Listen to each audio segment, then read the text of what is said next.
texte du bouddhisme ancien traduit directement du pali. Version audio d'accessibilité. Le petit récit de la masse de malheur. Kuadukakhanda Time numéro 14. Mayanama, un cousin du Seigneur, était resté dans son foyer, contrairement à son frère Anuruddha qui avait reçu l'ordination dans la communauté monastique. Mayanama avait écouté l'enseignement et l'avait compris, mais n'était pas pour autant libéré de tout attachement, de toute aversion et de toute confusion. Pourquoi? Que faire dans ce cas? Ainsi ai-je entendu. En ce temps-là, le Seigneur séjournait chez les Sakya, près de Kapilavatthu, dans le parc Nigroda. Le Sakya Mayanama va trouver le Seigneur. Il le salua en arrivant et s'assit convenablement. Une fois bien assis, Mayanama dit au Seigneur: cela fait longtemps, Seigneur, que je connais bien l'enseignement tel que le Seigneur l'expose. L'attachement est une plaie de l'esprit, l'aversion est une plaie de l'esprit, la confusion est une plaie de l'esprit. Je sais bien que l'attachement, l'aversion et la confusion sont des plaies de l'esprit, mais il arrive encore que diverses sortes d'attachements s'emparent de mon esprit et y restent, que différentes espèces d'aversion s'emparent de mon esprit et y restent, que diverses formes de confusion s'emparent de mon esprit et y restent. Je me pose donc la question: quel agent n'ai-je pas éliminé en moi pour que ces sortes d'attachements, d'aversion et de confusion puissent encore s'emparer de mon esprit et y rester?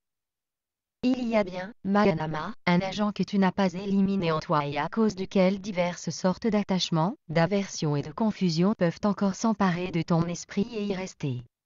Si tu avais éliminé cet agent de façon qu'il n'existe plus en toi, tu ne resterais pas dans ton foyer pour y jouir des objets des sens. Mais puisque tu n'as pas éliminé cette chose, tu restes à ton foyer et tu y jouis des objets des sens. Les objets des sens procurent peu de plaisir mais beaucoup du désagrément et beaucoup de tribulation, et les inconvénients y prédominent. Si un disciple pur voit bien cela, tel que c'est, avec une juste sagacité, mais qu'il n'atteint pas le ravissement félicité, des deux premiers jhanas, qui transcendent les sens et les agents pernicieux, ou quelque état plus paisible encore, il continue à se tourner vers le sensoriel. Les objets des sens procurent peu de plaisir mais beaucoup du désagrément et beaucoup de tribulation, et les inconvénients y prédominent. Si le disciple pur voit bien cela, tel que c'est, avec une juste sagacité, et qu'il atteint le ravissement félicité qui transcende les sens et les agents pernicieux, ou quelque état plus paisible encore, il ne se tourne plus vers le sensoriel. Moi aussi, Mayanama, avant ma pleine réalisation, alors que je n'étais encore que Bodhisatta et non parfait Bouddha, je voyais bien, tel que c'était, avec une juste sagacité. Les objets des sens procurent peu de plaisir mais beaucoup du désagrément et beaucoup de tribulation, et les inconvénients y prédominent. Mais comme je n'atteignais pas ce ravissement félicité ni un état plus paisible, je n'étais pas conscient du fait que je me tournais encore vers le sensoriel. Mais quand, Mayanama, je vis cela, tel que c'est, avec une juste sagacité, et que j'atteignis ce ravissement félicité, je reconnus que je ne me tournais plus vers le sensoriel. Quels sont donc, Mayanama, les agréments des objets des sens? Le texte reprend maintenant mot pour mot le récit numéro 13. Le Seigneur énumère les agréments et les inconvénients des objets des sens, mais non comment leur échapper. Au lieu de cela, il enchaîne comme suit. Il fut un temps, Mayanama, où je séjournais, près de Rajagaha, au pic des vautours. À cette époque plusieurs sans-liens, Niganta, restaient debout sur le roc noir au flanc du mont Isigili en refusant de s'asseoir, une pratique de purification, et ils enduraient de ce fait des douleurs aiguës et pénibles. Un soir, je sortis de ma retraite, j'allais là où se trouvaient ces sans-liens et je leur demandais: n'endurez-vous pas, amis sans lien, des douleurs aiguës et pénibles du fait que vous restez debout en refusant de vous asseoir?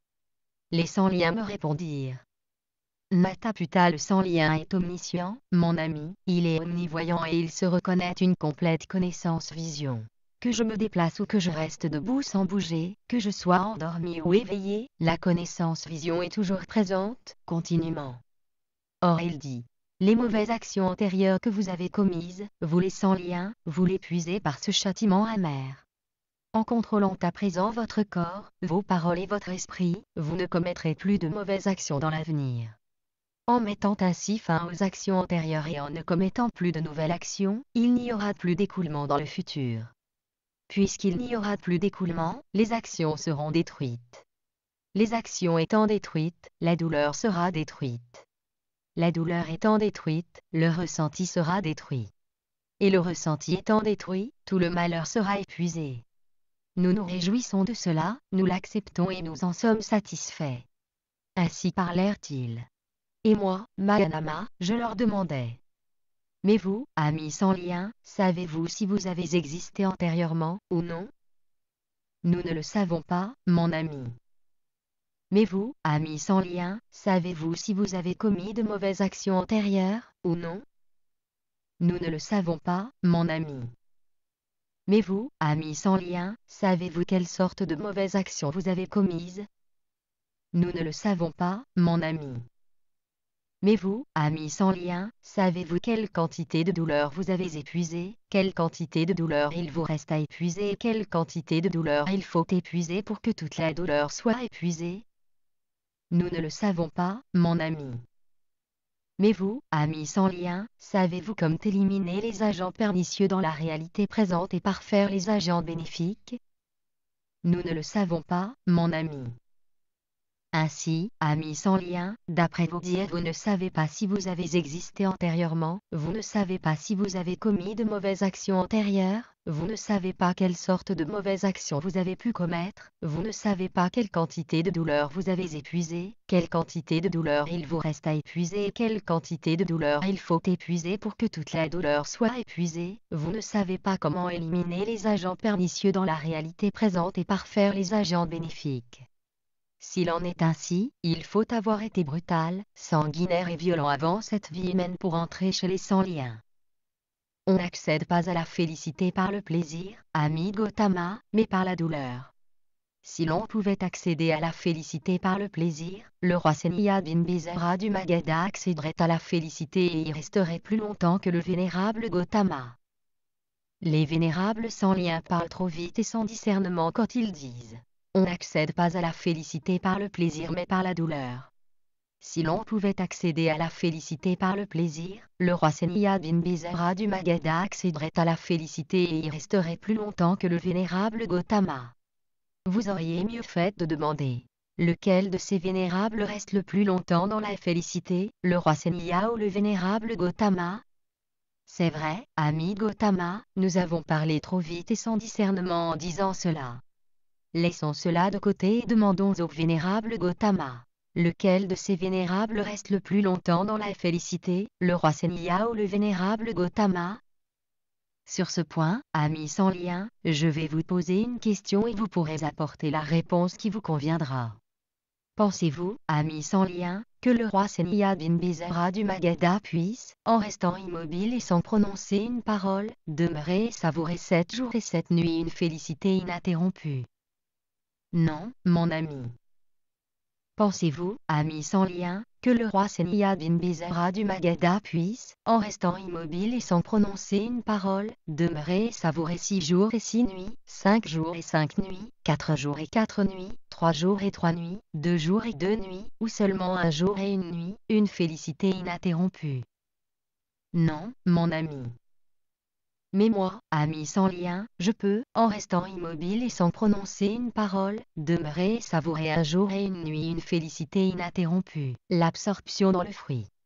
Je peux aussi, ami sans lien, en restant immobile et sans prononcer une parole, demeurer et savourer 2 jours et 2 nuits, 3 jours et 3 nuits, 4 jours et 4 nuits, 5 jours et 5 nuits, 6 jours et 6 nuits, et même 7 jours et 7 nuits, une félicité ininterrompue. Puisqu'il en est ainsi, lequel à votre avis, ami sans lien, reste le plus longtemps dans la félicité, le roi Seniya Bimbisara du Magadha ou moi? Puisqu'il en est ainsi, le vénérable Gautama reste plus longtemps dans la félicité que le roi Seniya Bimbisara du Magadha. Ainsi parla le Seigneur. Mayanama le Sakya fut satisfait des paroles du Seigneur et il s'en réjouit. Traduction. Christian Maes. Réalisation vidéotexte. Les connaisseurs du monde.